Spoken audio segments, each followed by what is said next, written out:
Stories are cunning deeds which backfire.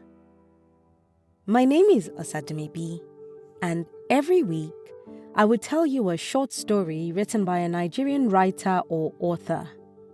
That's the long and short of it. So without much ado, this week's story is by Onyinye Kalu, and it's titled Tales of Greedy Landladies. He had just settled into my desk chair when Power Holding decided to take what was theirs. Waxing stronger, the howling wind outside threatens to uproot trees and any human life. They will bring back the lights. It is because of the rain, he says. I don't bat an eyelid. They don't need to. It is helping minimize how much electricity we use. He looks at me incredulously and bursts into laughter. Uncle, seriously, our meter runs so fast, and the increased tariff is nobody's mate. You know the meter you guys have is the first of its kind that came to Nigeria. They gave it to you people in Asokoro and Maitama for testing.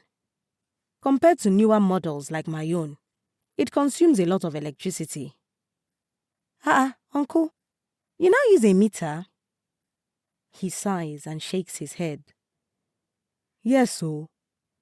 In fact, it almost caused problem between me and my landlady. As he speaks, he swivels the chair around, rolling in short distances around the room while I watch in quiet amusement. You know that we were using direct light before, with my wire connected through her house.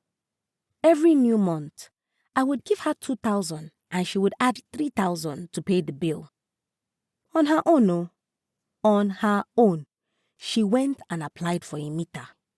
She and the landlord in that next compound, Baba Ada, they are always coming up with ideas.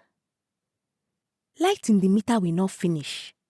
She will now come and be disturbing me to pay that it is a new month. Now there the problem starts. I chuckle and lay my chin in my palm, getting more comfortable. I now said that since we cannot agree, let her apply for a meter for me. That was before COVID. She and Baba Ada now heard that federal government said people using direct light should not pay bills because everyone is supposed to have meters. Don't tell me that she now gave you her own meter. Pointing his index fingers to the floor, he exclaims. Bam! My eyes widen. Human beings never fall short of surprising me. I never knew that woman was so greedy. She and that Baba Ada gave their meters to tenants and now connected themselves to the direct light. She did not even alert me that work was to be done on my house. It was as I was coming back from work one day that I now saw one guy connecting what I don't know in front of my door. I gave it to her that day, She did not even believe it. The rain's fervor quietened, and I could hear cars driving along the tarmac again. I left her for God, And then, guess who now came to save her electricity bill of 87,000 naira this year for all she has used since COVID? Jesus! Uncle, 87! Yes, now. She was crying to them one day when I came back from work. She now saw me and asked me to come and help her beg them. I just told her to pay so that they don't come and cut the lights. You know my side gets power from the same line with her. The road outside heard our guffaws. Do not fight anybody in this economy. My uncle had shared this warning to the football players he coaches. And as our laughter subsided, he shared it with me and anyone eavesdropping. It is better for you to take that anger and walk home with it. It will dissipate before you get to your destination.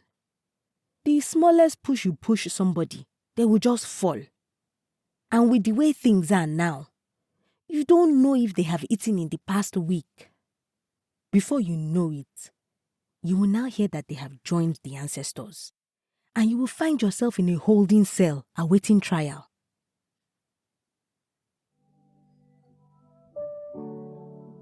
Onyinye Kalu is a writer who resides in Abuja.